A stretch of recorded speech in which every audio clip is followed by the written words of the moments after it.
অবশেষে আমিও ট্রাই করে ফেললাম স্যাভোয়ের এই ডিসকন আইসক্রিমটা। বরাবরের মতো এবারও আমি লেট। যাই হোক, ব্যাপার না।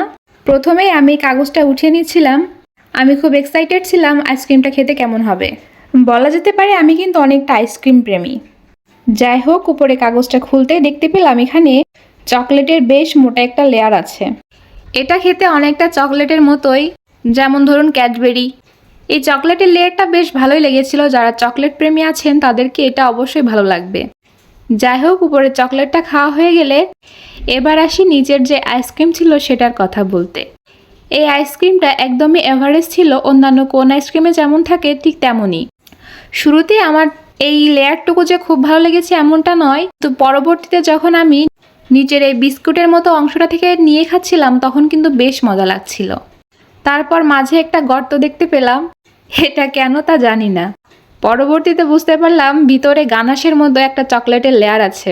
এই অংশটুকু খেতে যে আমার অনেকটা সেই ছোটবেলার মতোই হয়েছিল, গায়ে হাত পায়ে মেখে ফেলেছিলাম।